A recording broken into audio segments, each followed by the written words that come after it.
Hello students, welcome all of you at your wonderful channel science with Sanjay. और आज हम करेंगे क्लास 9 की साइंस और डिस्कस करेंगे परमाणु की संरचना। तो चलिए शुरू करते हैं। तो आज का जो हमारा विषय रहेगा वो है रदरफोर्ड के परमाणु मॉडल की कमियां। तो हमने लास्ट वीडियो में डिस्कस किया था रदरफोर्ड का परमाणु मॉडल, तो क्या था उसमें, तो देखिए। अगर वो वीडियो आपने नहीं देखी तो यहाँ से आप देख सकते हो। तो रदरफोर्ड के परमाणु मॉडल के अनुसार कोई भी परमाणु कुछ इस प्रकार का है, जिसके केंद्र में एक है नाभिक, जिसमें होते हैं धनावेशित कण प्रोटॉन, और इसका परमाणु का संपूर्ण द्रव्यमान भी इसके नाभिक में पाया जाता है। और इस नाभिक के चारों ओर इलेक्ट्रॉन्स चक्कर काटते हैं कुछ इस प्रकार वृत्ताकार मार्ग में। ये वृत्ताकार मार्ग है और इसमें इलेक्ट्रॉन चक्कर काटते हैं। तो ये था रदरफोर्ड का परमाणु मॉडल। तो अब बात करते हैं कि आखिर इस मॉडल में कमी कहाँ रह गई। तो देखिए, वर्तुलाकार मार्ग में चक्रण करते हुए इलेक्ट्रॉन का स्थायी हो पाना संभव नहीं है। तो देखिए कि इलेक्ट्रॉन स्थायी क्यों नहीं होगा। जब भी कोई आवेशित कण गोलाकार कक्ष में त्वरित होगा तो उससे ऊर्जा का विकिरण होगा। तो इसके कहने का मतलब क्या है कि ये है आपका गोलाकार कक्ष, और इसमें कोई भी एक आवेशित कण, ये आवेशित कण यहाँ पर क्या है, इलेक्ट्रॉन। क्योंकि हम बात कर रहे हैं परमाणु के बारे में, और परमाणु में क्या है, गोलाकार कक्ष में इलेक्ट्रॉन चक्कर काटते हैं, यही हमने देखा है इसके अनुसार। और जब इसमें आवेशित कण यानी कि इलेक्ट्रॉन चक्कर काटेंगे तो वो त्वरित होगा। अब बात करते हैं कि त्वरित क्या होता है। त्वरित मतलब त्वरण। त्वरण हो सकता है आपके लिए नया शब्द हो और हो सकता है आपने सुना भी हो। तो हम त्वरण के बारे में बात करते हैं। तो इसको समझने के लिए सबसे पहले देखो चाल। चाल क्या होती है, चाल कैसे परिभाषित करोगे, कितनी दूरी तय की और कितने समय में। चाल यही होती है, यानी कि मैं ये कहूँ कि मैंने 50 किलोमीटर की दूरी तय की 1 घंटे में, तो मैं क्या लिखूँगा, 50 किलोमीटर प्रति घंटा मेरी चाल है, यही बात है। लेकिन चाल के केस में क्या ना, हमें सिर्फ ही ये कह सकते हो कि मात्रा का पता लगा है। लेकिन कई केस ऐसे भी होते हैं जिसमें हमें मात्रा भी चाहिए और मात्रा के साथ हमें चाहिए दिशा, यानी कि हम किस दिशा में जा रहे हैं। जैसे अगर हम इसी की बात कर लें तो इसकी एक प्रॉपर दिशा है। इस गोलाकार कक्ष में ये चक्कर काट रहा है, इस तरह गोलाकार मार्ग पर ये चक्कर काट रहा है। हो सकता है ये इस दिशा में जा रहा हो, या हो सकता है ये इस दिशा में चक्कर काट रहा हो। ये तो हमें बताना ही पड़ेगा। तो जब इसको बताएंगे तो ये जो चाल है, अगर इसमें मात्रा के साथ हमने दिशा को जोड़ दिया तो वो एक अलग क्वांटिटी बन जाती है, उसको हम कहते हैं वेग। वेग का मतलब क्या, जरा ध्यान से देखना।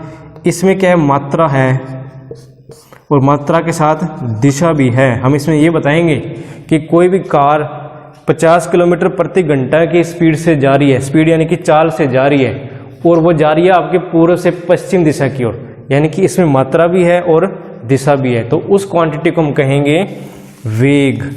समझ आ गई बात। इंग्लिश में इसको कहते हैं वेलोसिटी, और चाल को इंग्लिश में कहेंगे स्पीड। ये पॉइंट क्लियर हो गया। फिर हम आगे बढ़ते हैं। अब एक एग्जांपल हम और लेते हैं। हमने लिया एक आयताकार मार्ग, इनको नाम दे देते हैं ए, बी, सी और डी। तो अब देखो, हम हैं इस बिंदु पर, हमने करना क्या है, हम इसके चारों ओर चक्कर काट के इसी बिंदु पे वापस आना है। हमने यहाँ से हम शुरू करेंगे अपनी रेस और वापस इसी बिंदु पे आकर रुकना है। तो कैसे होगा, जब हम ए से बी की तरफ जाएंगे तो हमारा जो दिशा है वो ऐसा होगा। हमारी दिशा क्या होगी, ए से बी तक। और बी से जब सी की तरफ जाएंगे तो हमारी दिशा क्या होगी, बी से सी। सी से डी की तरफ जाएंगे तो हमारी दिशा ये होगी, और डी से ए की तरफ जाएंगे तो हमारी दिशा ये होगी। यानी कि हर बिंदु पर हमारी दिशा बदल रही है। तो अब आपको क्लियर हो गया होगा कि दिशा की इंपॉर्टेंस क्यों है, यानी कि जो डायरेक्शन है उसका क्या यूज है। तो अब थोड़ा ध्यान से समझिएगा इसको कि अब यहाँ क्या हो रहा है कि 50 किलोमीटर की प्रति घंटा की वेग से दिशा भी है साथ में और मात्रा भी है। तो यानी कि ए से लेके बी तक कोई कार जा रही है, ए से लेके बी तक। यहाँ हमारे पास मात्रा भी है और साथ में दिशा भी है। अब हमने क्या कर दिया, इसकी दिशा बदल दी। 50 किलोमीटर प्रति घंटा की स्पीड से कार जा रही है और इसकी दिशा क्या है, बी से लेके सी तक। अब सी से डी की अगर हम बात करेंगे तो यहाँ भी अगर हम सेम रखते हैं इसकी चाल, और दिशा भी हमारे बदल गई। अब देखो 50 किलोमीटर प्रति घंटा की चाल से जा रही है और इसकी दिशा क्या है, सी से लेके डी। यानी कि ये हम क्या बता रहे हैं, दिशा भी बता रहे हैं और मात्रा भी बता रहे हैं। तो यानी कि ये क्या चीज़ है, वेग। और हर बिंदु पर वेग बदल रहा है। कैसे बदल रहा है, अब इसकी दिशा देखो ये थी, उसका भी दिशा बदल गई, अगेन डायरेक्शन चेंज, और उसके बाद में फिर क्या है, अगेन इसकी डायरेक्शन चेंज हो रही है। हर बिंदु के ऊपर इसकी जो दिशा है वो बदल रही है। और दिशा बदलने से क्या होगा, इसका जो ये वेग है ये भी बदलेगा। समझ आ गई बात, वेग क्यों बदल रहा है, क्लियर होगी बात क्यों बदल रहा है, क्योंकि इसमें दिशा बदल रही है। हमारे पास जो चाल है वो तो एक समान है, 50 किलोमीटर प्रति घंटा, 50 किलोमीटर प्रति घंटा, हर बिंदु पे 50 किलोमीटर प्रति घंटा है। लेकिन क्या है कि हमारी जो दिशा है वो बदल रही है, और दिशा के बदलने से क्या बदलेगा, वेग। और जब भी वेग बदलेगा तो उसको हम कहेंगे त्वरण। ये बात आप नोट कर लीजिए, वेग के बदलने को हम क्या कहेंगे, त्वरण। पॉइंट क्लियर है, त्वरण क्या होता है, इसको हम आगे नेक्स्ट चैप्टर में भी डिस्कस करने वाले हैं त्वरण के बारे में। एक बार आप थोड़ा सा ये समझ लीजिए। अब हम आते हैं अपने टॉपिक के ऊपर। तो देखो हम इलेक्ट्रॉन की बात कर रहे थे, तो इलेक्ट्रॉन के केस में क्या है, अगर इसको देखें हम तो इस बिंदु के ऊपर इसकी ये दिशा है। अगर हम इस बिंदु के ऊपर आएंगे तो क्या होगा, इसकी ये दिशा होगी। इस बिंदु की ओर देखेंगे तो क्या होगा, ये इस डायरेक्शन में जाएगा। और इस बिंदु के ऊपर देखेंगे तो ये इस दिशा में जाएगा।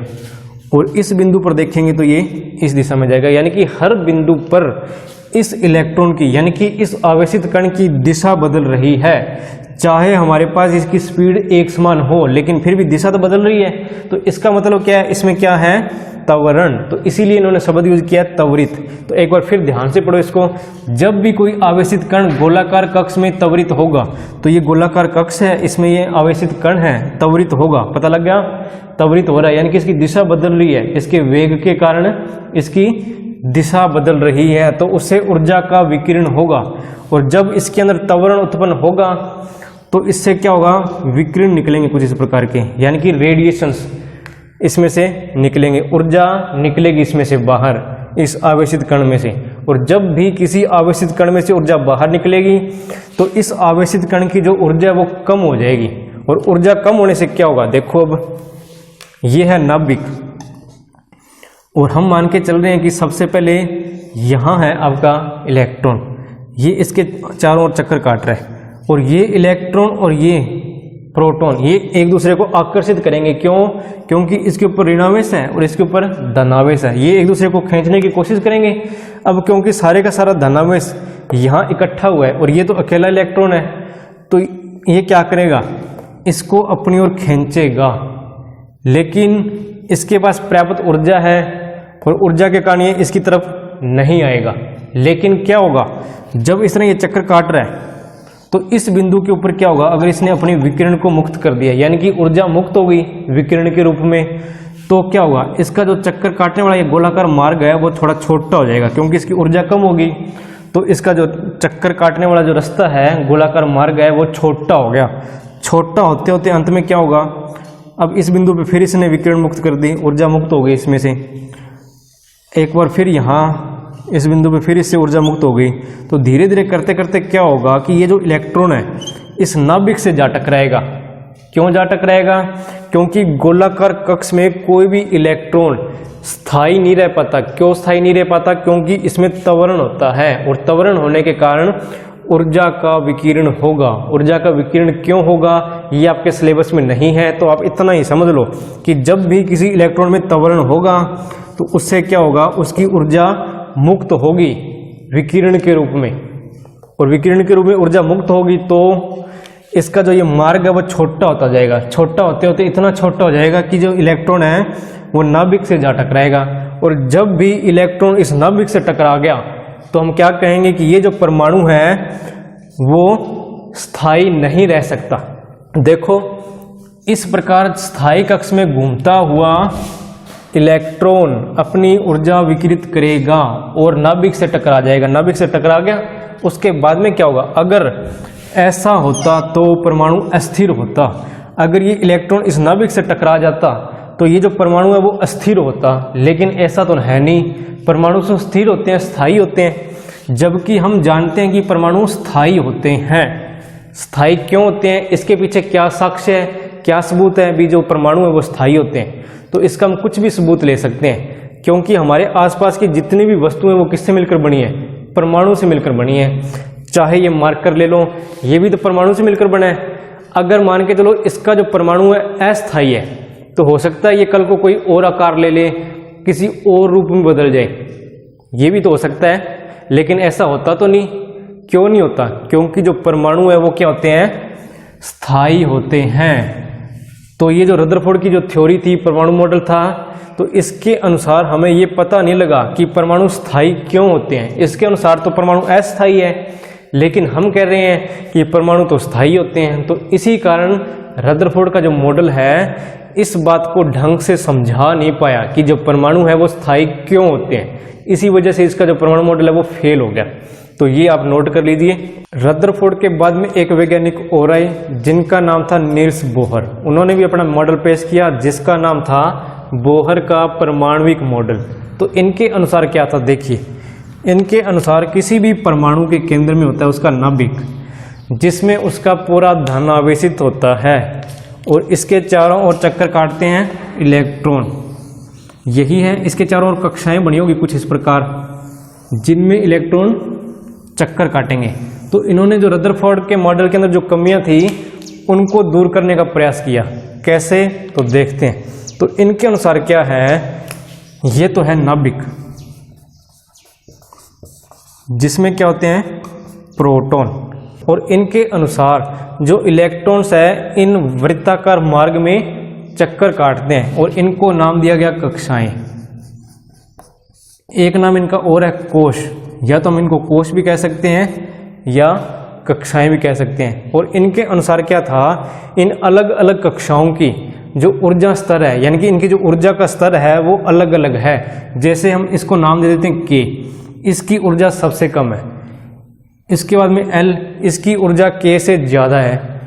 एम, इसकी ऊर्जा एल से भी ज़्यादा। और एन, एन कक्ष की ऊर्जा एम से भी ज़्यादा। तो इसके अनुसार क्या था कि जो इलेक्ट्रॉन है वो एक निर्धारित कक्ष में ही चक्कर काटेंगे और चक्कर काटने के दौरान उनमें से किसी भी प्रकार का विकिरण नहीं निकलेगा, यानी कि ऊर्जा मुक्त नहीं होगी। और हम दूसरे शब्दों में ये कह सकते हैं कि जो इलेक्ट्रॉन हैं उनकी जो ऊर्जा वो स्थायी होगी। और ये जो कक्ष बने हुए हैं इनका भी एक निर्धारित ऊर्जा स्तर होता है, वो भी मैं आपको बता चुका हूँ। जिसके कारण क्या होगा कि अगर किसी इलेक्ट्रॉन की ऊर्जा कम है तो वो क्या करेगा, कम ऊर्जा वाले कक्ष में चक्कर काटेगा। और जिस इलेक्ट्रॉन की ऊर्जा ज़्यादा है तो वो क्या करेगा, अधिक ऊर्जा वाले कक्ष में चक्कर काटेगा। तो ये अगर मान लेते हैं कि यहाँ कोई इलेक्ट्रॉन है और किसी कारणवश इसकी ऊर्जा में कमी आ जाती है, तो ये क्या करेगा, निम्न ऊर्जा वाले कक्ष में चला जाएगा यहाँ। और अगर किसी कारणवश इसकी ऊर्जा में वृद्धि होती है तो ये क्या करेगा, अधिक ऊर्जा वाले कक्ष की ओर स्थानांतरित हो जाएगा, यानी कि इसमें आ जाएगा अधिक ऊर्जा वाले में। लेकिन चक्कर काटते वक्त इनमें की जो ऊर्जा होगी वो क्या होती है, स्थायी होती है, किसी प्रकार की विकिरण उत्पन्न नहीं होती। तो बोहर के इस मॉडल से हमें पता लगा कि एक परमाणु स्थायी क्यों होता है। क्यों स्थायी होता है? क्योंकि इस कक्ष में चक्कर काटते वक्त किसी भी इलेक्ट्रॉन से ऊर्जा विमुक्त नहीं होती, और ऊर्जा विमुक्त नहीं होगी तो वो क्या करेगा, उसी कक्ष में चक्कर काटता रहेगा। और इन कक्षों की भी ऊर्जा, और ये जो कक्ष है इनकी भी ऊर्जा निर्धारित होती है, जिनको हम व्यक्त करते हैं के, एल, एम और एन से। तो अब इसके बारे में कुछ नोट कर लेते हैं, और इसको नोट करने से पहले थोड़ा सा एक्सप्लेन फिर कर देता हूँ। तो हमने शुरुआत की थी रदरफोर्ड मॉडल से। तो रदरफोर्ड के मॉडल में एक कमी थी क्या, कि वो ये कह रहे थे कि जब भी एक इलेक्ट्रॉन वृत्ताकार मार्ग में चक्कर काटता है तो उसमें से ऊर्जा विमुक्त होती है, जिसके कारण ये डर है कि इलेक्ट्रॉन इस नाभिक से जा टकराएगा, क्योंकि ऊर्जा की कमी होगी इलेक्ट्रॉन के अंदर। ऊर्जा की कमी की होने के कारण इसका कक्ष छोटा होता जाएगा और ये इलेक्ट्रॉन अंत में इस नाभिक से जा टकराएगा, और जिससे कोई भी परमाणु क्या हो जाता है, अस्थायी। लेकिन हमने तो ये पढ़ा है कि जो परमाणु है वो स्थायी होते हैं।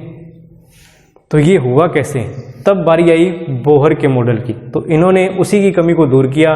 तो इन्होंने क्या कहा कि जो इलेक्ट्रॉन है वो केवल कुछ निश्चित कक्षाओं में ही चक्कर लगा सकते हैं, कुछ एक स्पेसिफिक रास्ते पर ही चक्कर लगा सकते हैं, जिन्हें इलेक्ट्रॉनों की विविक्त कक्षाएं कहते हैं। मैं बता चुका हूँ ये आपको कि एक ये है नाभिक, इसके चारों ओर कक्ष बने हुए K, L, M, N, और अपने ऊर्जा स्तर के अनुसार ही इलेक्ट्रॉन इनमें चक्कर लगाते हैं। जिस प्रकार की ऊर्जा उसी के अनुसार वो इसमें चक्कर लगाएंगे। समझ आई बात? ये पहला पॉइंट आपका। एक बार फिर बता देता हूँ, इलेक्ट्रॉन केवल कुछ निश्चित कक्षाओं में ही चक्कर लगा सकते हैं, और जिन कक्षाओं को हम क्या कहेंगे, इलेक्ट्रॉनों की विविक्त कक्षा।